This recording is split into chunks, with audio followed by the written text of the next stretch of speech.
Hello friends, this is the experiment number 8, control system engineering.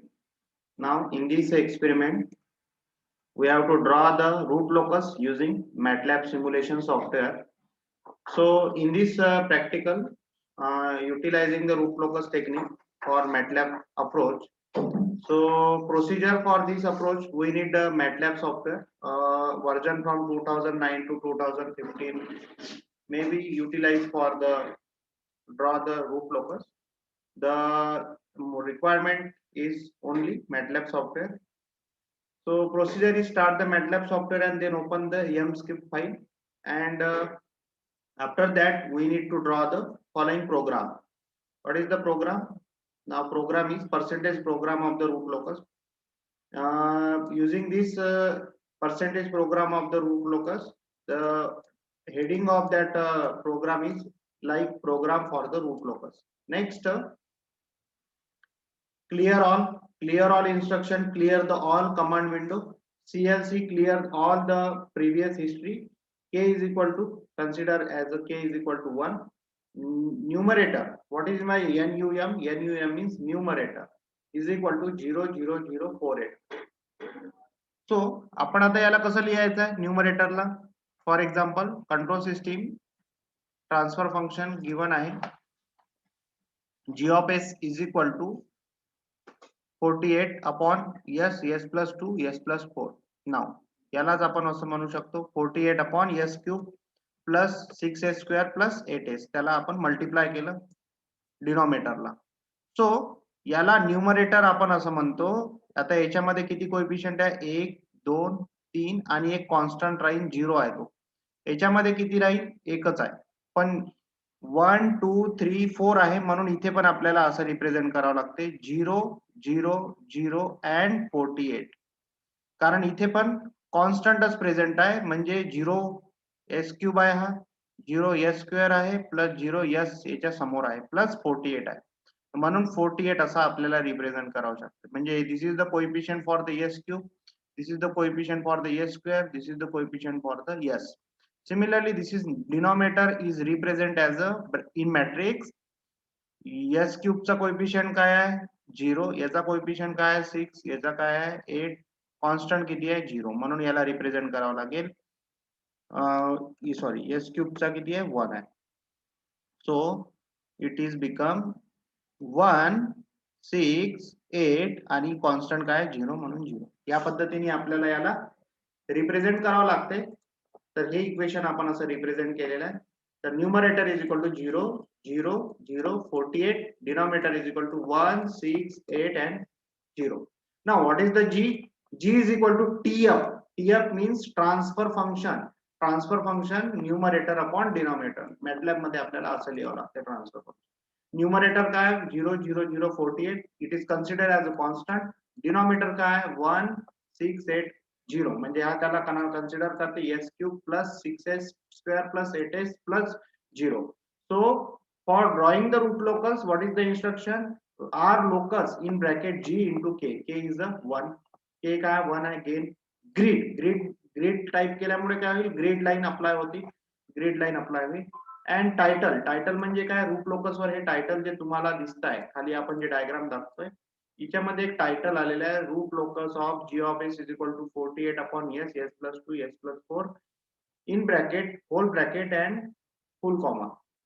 So in this way complete bracket complete केल्यानंतर comma द्यायचा आहे, म्हणजे एकही instruction तुमची चुकली नाही पाहिजे. त्याच्यानंतरच ते कोडिंग अप्लाय होईल. सो आपण आता प्रॅक्टिकली करून बघू how it is start.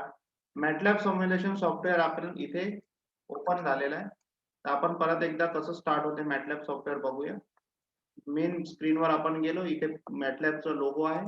Software मी तुम्हाला गुगल ड्राईव्हची लिंक तुम्हाला शेअर करेल मूडलवर, एक्सपेरिमेंट नंबर 8 मध्ये. त्यावरनं तुम्हाला सॉफ्टवेअर डाउनलोड करायचं आहे आणि तुम्ही मोबाईल मध्ये किंवा सिम्युलेटर असेल तर मोबाईल मध्ये आणि लॅपटॉप असेल तर लॅपटॉप मध्ये डाउनलोड करून ते करून बघू शकता. ठीक आहे. तर आता हे मॅटलॅब सॉफ्टवेअर वर आपण दोनदा क्लिक केलं लोगोवर की तो सॉफ्टवेअर स्टार्ट होतो. एकदम सडनली तो स्टार्ट होत नाही. It depends upon laptop RAM, किती लॅपटॉपची रॅम आहे आणि स्पीड किती आहे, प्रोसेसर किती आहे, त्यावर डिपेंड करेल. कारण कुठल्या पीसीला तो लवकर ओपन होईल तर कुठल्या पीसीला तो टाइम घेऊ शकतो. तर आता आपण बघूया रूट लोकसची कोडिंग. जस्ट आता मॅटलॅब स्टार्ट होईल. मॅटलॅब 2015 वर्जन आहे हे स्टार्ट होत आहे. मी मॅक्झिमाइज करतोय स्क्रीन मोठी केली. आता स्टार्ट व्हायचं आहे. स्टार्टिंगला इनिशियलायझेशन वगैरे इथे कॉर्नरला तुम्हाला इथे दिसेल. इनिशियलायझेशन म्हणजे स्टार्ट होतोय तो MATLAB. Suddenly MATLAB software start नाही होत. आता कर्सर रोटेट होतोय. ओके, तर आता आपल्याला पहिले काय करायचंय, क्लिअर ऑल करून घ्यायची instruction. Clear all, enter.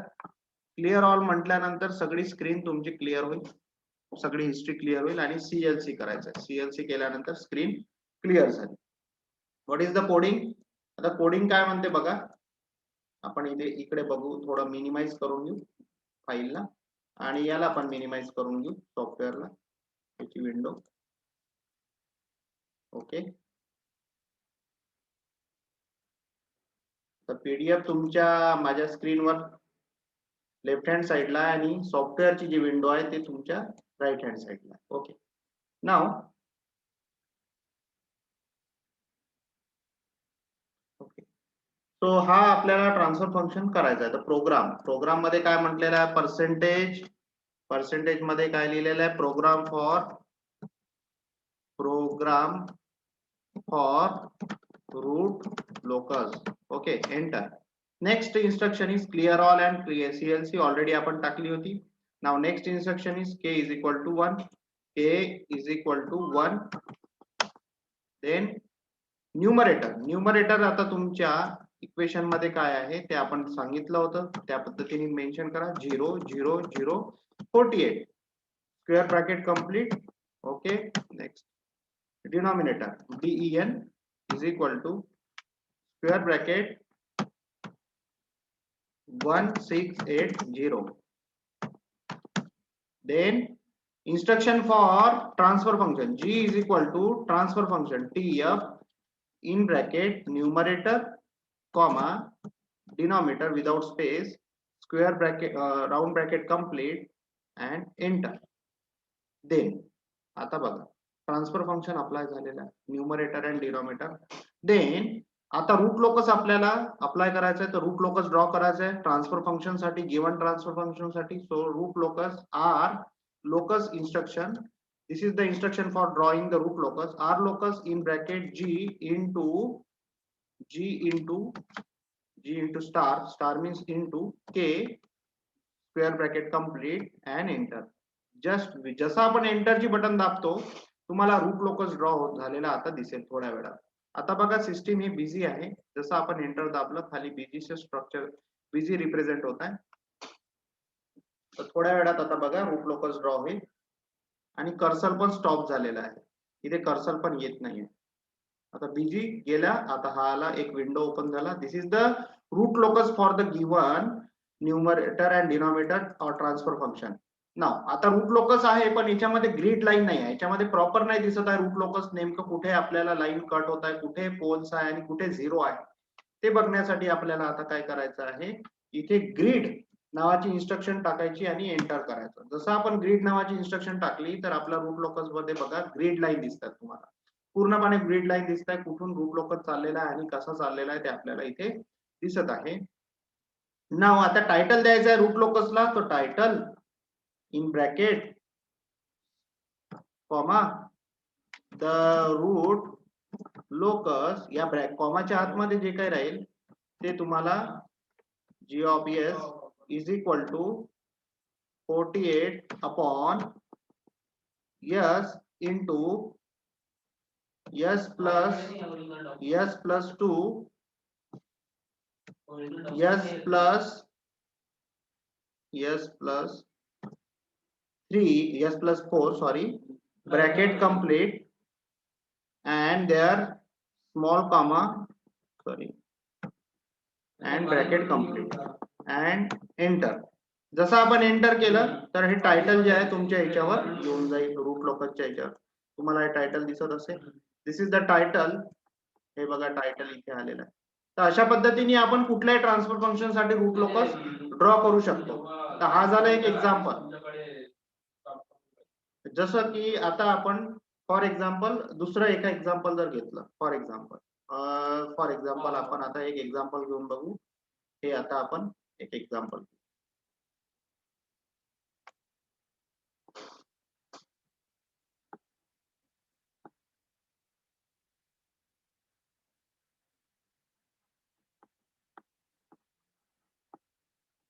Okay, हे पीडीएफ मध्ये आता एक एक्झाम्पल आहे माझ्याकडे, टेक्स्टबुक आहे, त्या टेक्स्टबुक मधलं एक एक्झाम्पल घेऊन बघू की ते कसं ड्रॉ करायचं.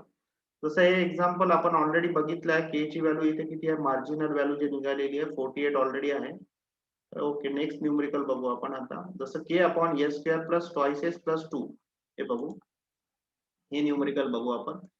के ची व्हॅल्यू किती आहे एकदा बघून घेऊ, कारण ते न्यूमरिकल मध्ये आपल्याला के ची व्हॅल्यू काढावं लागेल. मार्जिनल व्हॅल्यू जी आपण काढतो के ची, ती व्हॅल्यू आपण नॉर्मली पुट करतो in the place of K.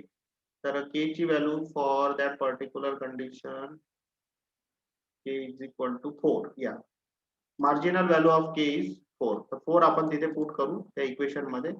What is the equation? 4. हे न्यूमरिकल तर तुम्ही सॉल्व्ह केलेलेच असेल ऑब्व्हियसली. तर के मार्जिनल पर्यंत तुम्हाला सॉल्व्ह केल्यानंतर एक ट्रान्सफर फंक्शन मिळेल. तर ट्रान्सफर फंक्शन तुमचं कसं असेल,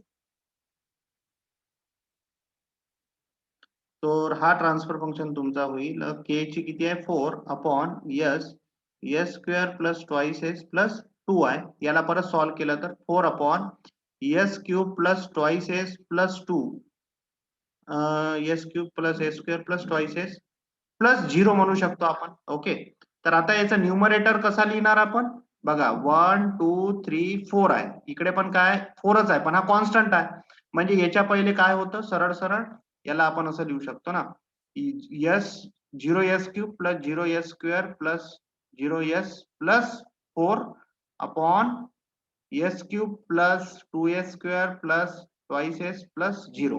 तर न्यूमरेटर कसा आहे आपला 0 0 0 4. and what is the denominator कसा आहे, denominator is equal to coefficient of denominator 1 2 2 and constant नाही आहे म्हणून 0. तर अशा पद्धतीने आपल्याला हे लिहायचं आहे. सेम आपण आता काय करू, सेम कोडिंग इथे करूया. ओके, तर परत CLC clear all, k is equal to 1. okay, k is equal to 1. next k is equal to 1. okay, next what is the coding, numerator is equal to square bracket काय लिहिणार आपण 0 0 0 4. okay, enter. denominator is equal to square bracket 1 2 2 0. then capital G is equal to transfer function साठी instruction t of in bracket numerator comma denominator square bracket complete and again enter. then what is the instruction for root locus, r locus in bracket capital G into k bracket complete enter, small capital k आहे. okay, root locus draw झाला. yes, this is the root locus for the given transfer function. now again याच्यामध्ये grid line पाहिजे म्हणून आपण काय लिहिणार grid enter. so in this way we have to draw the root locus for the given transfer function. बघू आता आपण PDF मध्ये जे रूट लोकस आहे ते कसं झालेलं आहे का, बघू शकतो. हे बघा, तर इथे जे रूट लोकस बुक मध्ये आपल्याला दिसते ते आपल्या मॅटलॅब मध्ये जे काढलेलं रूट लोकस आहे तेच आहे. so in this way we have to draw the root locus for the various numerical. अशा पद्धतीने आपण रूट लोकस ड्रॉ करू शकतो वेगळ्या वेगळ्या न्यूमरिकल साठी. so this is the practical number 8 based on root locus. अशा पद्धतीने आपण रूट लोकस ड्रॉ करू शकतो. Okay, in this way we have to draw the root locus. Thank you. अशा पद्धतीने तुम्हाला मॅटलॅब मध्ये हे रूट लोकस ड्रॉ करून बघायचं आहे आणि 20 क्वेश्चन्स तुमच्या प्रत्येक पीडीएफ मध्ये मी टाकलेले आहे. After the practical prepare this 20 question for the exam. आता तुमची एक्झाम राहील उद्या 29 किंवा 30 जानेवारीला तुमची एक्झाम होईल. I am provide the link on Moodle. तुमचं जे Moodle आहे त्याच्यामध्ये असाइनमेंट मध्ये तुम्हाला मी एक्झामची लिंक शेअर करणार आहे. तर ते एक्झाम तुम्हाला प्रत्येकाला द्यायची आहे. ठीक आहे, 50 क्वेश्चन्स राहतील. प्रत्येक प्रॅक्टिकल वर 5 क्वेश्चन्स राहतील. 10 प्रॅक्टिकल आहे. ऑलरेडी 7 प्रॅक्टिकल अपलोडेड आहे, ते बघायचं आहे तुम्हाला आणि त्यानुसार तुम्हाला त्याचे क्वेश्चन आन्सर प्रिपेअर करायचे आहे. आणि मल्टिपल चॉईस आन्सर राहतील. मल्टिपल चॉईस क्वेश्चन आन्सर तुम्हाला प्रिपेअर करायला तुम्हाला म्हणजे बेस्ड ऑन प्रॅक्टिकल करायचं आहे. जसे तुमचे क्वेश्चन आहेत त्यामध्ये टाकलेले त्यानुसार तुम्हाला प्रिपेअर करायचं आहे आणि त्यावर तुम्हाला तुमचे जी एक्झाम आहे internal exam, practical internal exam before 30 Jan तुम्हाला सबमिट करायची आहे. Then after 1 February you need to prepare for the external exam which is to be prepared by which is to be taken by the university कडनं ती exam होईल. Thank you. ती पण ऑनलाईनच होईल त्याच मोड मध्ये.